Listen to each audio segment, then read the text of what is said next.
سورۃ البقرہ آیت نمبر 282۔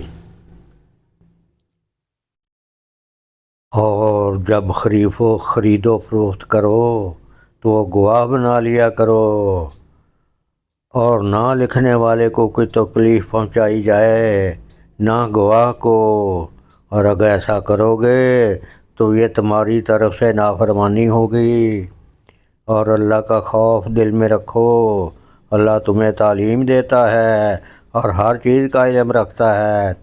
اور اگر تم سفر پر ہو اور تمہیں کوئی لکھنے والا نہ ملے تو ادائیگی کی ضمانت کے طور پر رہن قبضے میں رکھ لیے جائیں۔ ہاں، اگر تم ایک دوسرے پر بھروسہ کرو تو جس پر بھروسہ کیا گیا ہے وہ اپنی امانت ٹھیک ادا کرے اور اللہ سے ڈرے کہ اس کا پروگرام ہے۔ اور گواہی کو نہ چھپاؤ، اور جو گواہی کو چھپائے وہ گناہ گار دل کا حامل ہے۔ اور جو عمل بھی تم کرتے ہو اللہ اس سے خوب واقف ہے۔ جو کچھ آسمانوں میں ہے اور جو کچھ زمین میں ہے سب اللہ ہی کا ہے۔ اور جو باتیں تمہارے دلوں میں ہیں خواہ تم ان کو ظاہر کرو یا چھپاؤ، اللہ تم سے ان کا حساب لے گا۔ پھر جس کو چاہے گا معاف کر دے گا اور جس کو چاہے گا سزا دے گا، اور اللہ ہر چیز پر قدرت رکھتا ہے۔ یہ رسول یعنی حضرت محمد صلی اللہ علیہ وسلم سے اس چیز پر ایمان لائے ہیں جو ان کی طرف ان کے رب کی طرف سے نازل کی گئی ہے، اور ان کے ساتھ تمام مسلمان بھی یہ سب اللہ پر، اس کے فرشتوں پر، اس کی کتابوں پر اور اس کے رسولوں پر ایمان لائے ہیں۔ وہ کہتے ہیں کہ ہم اس کے رسولوں کے درمیان کوئی تفریق نہیں کرتے کہ کسی پر ایمان لائیں کسی پر نہ لائیں، اور وہ یہ کہتے ہیں کہ ہم نے اللہ اور اس کے رسول کے احکام کو توجہ سے سن لیا ہے اور ہم خوشی سے ان کی تعمیل کرتے ہیں۔ اے پروردگار، ہم آپ کی مغفرت کے طلبگار ہیں اور آپ ہی کی طرف ہمیں لوٹ کر جانا ہے۔ اللہ کسی بھی شخص کو اس کی وسعت سے زیادہ ذمہ داری نہیں سونپتا۔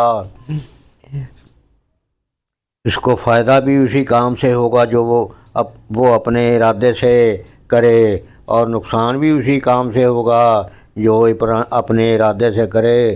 مسلمانوں، اللہ سے یہ دعا کیا کرو کہ اے ہمارے پروردگار، اگر ہم تم سے کوئی بھول چوک ہو جائے تو ہماری گرفت نہ فرمائیے، اور اے ہمارے رب، ہم پر اس طرح کا بوجھ نہ ڈالیے جیسا آپ نے ہم سے پہلے لوگوں پر ڈالا تھا، اور اے ہمارے پروردگار، ہم پر ایسا بوجھ نہ ڈالیے جسے اٹھانے کی ہم میں طاقت نہ ہو، اور ہماری خطاؤں سے درگزر کیجیے، ہمیں بخش دیجیے اور ہم پر رحم فرمائیے۔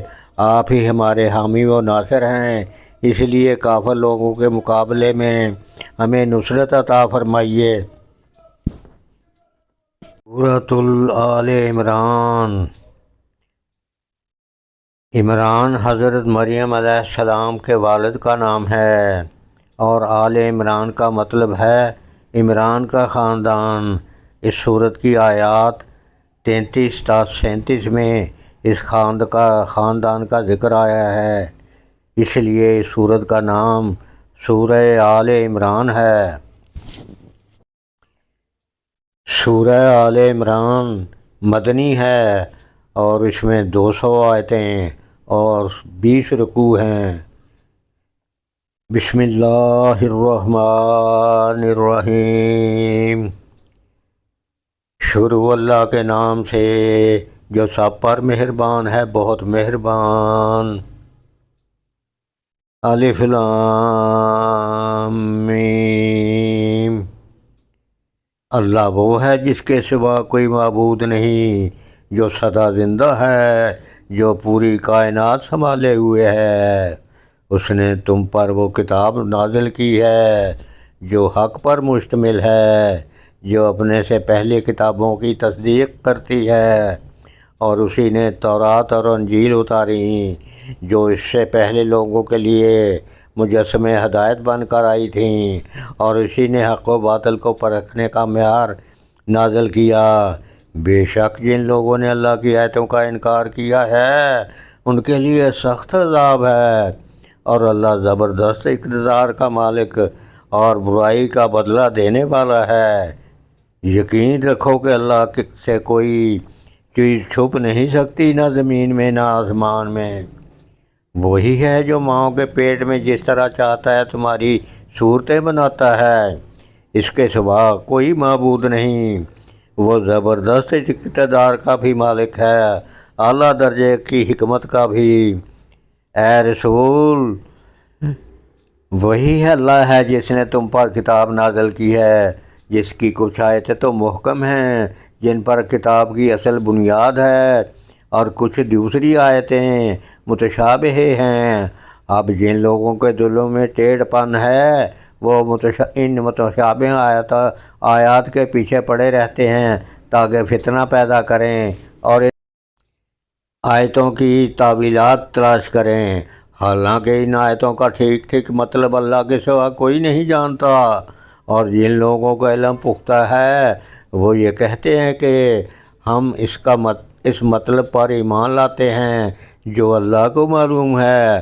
سب کچھ ہمارے پروردگار ہی کی طرف سے ہے، اور نصیحت وہی لوگ حاصل کرتے ہیں جو عقل والے ہیں۔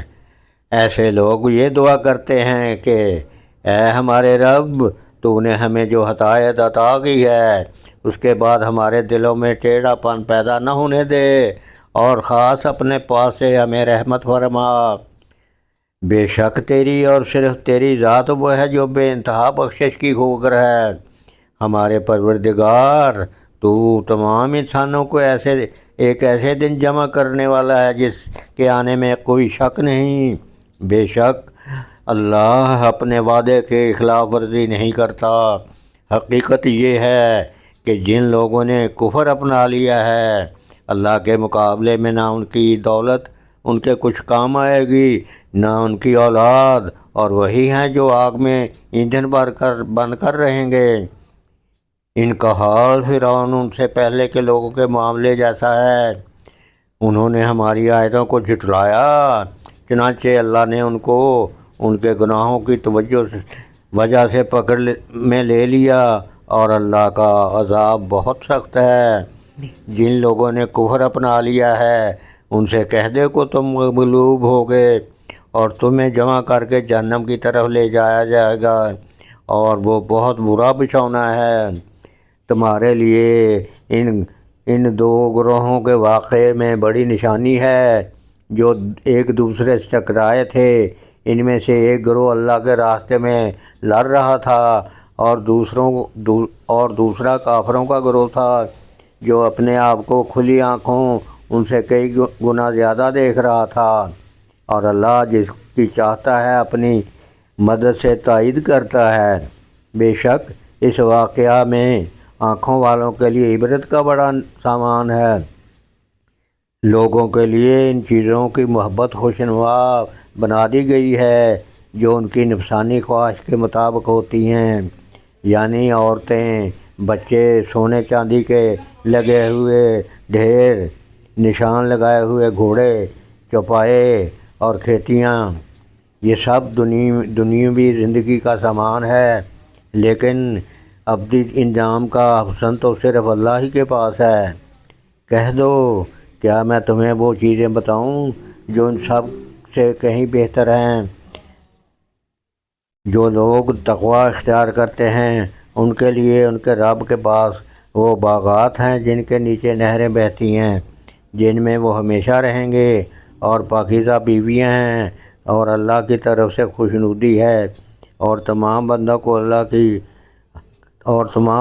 اللہ اچھی طرح دیکھ رہا ہے۔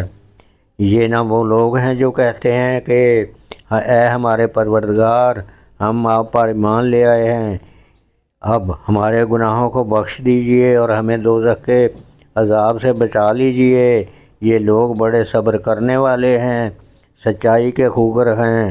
عبادت گزار ہیں، اللہ کی خوشنودی کے لیے خرچ کرنے والے ہیں، اور شہری کے وقت اوقات میں استغفار کرتے رہتے ہیں۔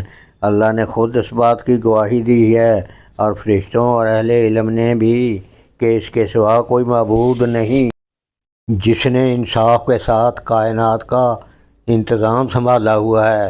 اس کے سوا کوئی عبادت کے لائق نہیں، جس کا اقتدار بھی کامل ہے، حکمت بھی کامل۔ بے شک معتبر دین تو اللہ کے نزدیک اسلام ہی ہے، اور جن لوگوں کو کتاب دی گئی تھی انہوں نے الگ راستہ لا علمی میں نہیں، بلکہ علم آ جانے کے بعد محض آپ کی ضد کی وجہ سے اختیار کیا۔ اور جو شخص بھی اللہ کی آیتوں کو جھٹلائے تو اسے یاد رکھنا چاہیے کہ اللہ بہت جلد حساب لینے والا ہے۔ پھر بھی اگر یہ تم سے جھگڑیں تو کہہ دو میں نے تو اپنا رخ اللہ کی طرف کر لیا ہے، اور جنہوں نے میری اتباع کی ہے انہوں نے بھی، اور اہل کتاب سے اور عرب کے ان پڑھ مشرکین سے کہہ دو کہ کیا تم بھی اسلام لاتے ہو؟ پھر اگر وہ اسلام لے آئیں تو ہدایت پا جائیں گے، اور اگر انہوں نے منہ موڑا تو تمہاری ذمہ داری صرف پیغام پہنچانے کی حد تک ہے، اور اللہ تمام بندوں کو خود دیکھ رہا ہے۔ جو لوگ اللہ کی آیتوں کو جھٹلاتے ہیں اور نبیوں کو ناحق قتل کرتے ہیں اور انصاف کی تلقین کرنے والے لوگوں کو بھی قتل کرتے ہیں، ان کو دردناک عذاب کی خوشخبری سنا دو۔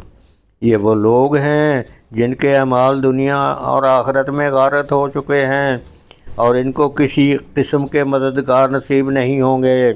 کیا تم نے ان لوگوں کو نہیں دیکھا جنہیں کتاب کا ایک حصہ دیا گیا تھا، کہ انہیں اللہ کی کتاب کی طرف دعوت دی جاتی ہے تاکہ وہ ان کے درمیان فیصلہ کرے؟ اس کے باوجود ان میں سے ایک گروہ منہ موڑ کر انحراف کر جاتا ہے۔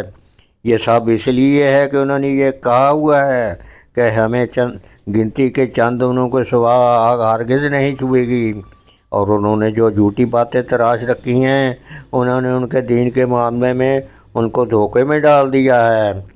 بھلا اس وقت کا کیا حال ہوگا جب ہم انہیں ایک ایسے دن کا سامنا کرنے کے لیے جمع کر لیں گے جس کے آنے میں ذرا بھی شک نہیں ہے، اور ہر شخص نے جو کمائی کی ہوگی وہ اس کو پوری دی جائے گی، اور اس کسی پر کوئی ظلم نہیں ہوگا۔ کہو کہ اے اللہ سے، اے اقتدار کے مالک، کہ تو جس کو چاہتا ہے اقتدار بخشتا ہے، اور جس سے چاہتا ہے اقتدار چھین لیتا ہے، اور جس کو چاہتا ہے عزت بخشتا ہے، اور جس کو چاہتا ہے رسوا کر دیتا ہے۔ تمام تر بھلائی تیرے ہی ہاتھ میں ہے، یقیناً تو ہر چیز پر قادر ہے۔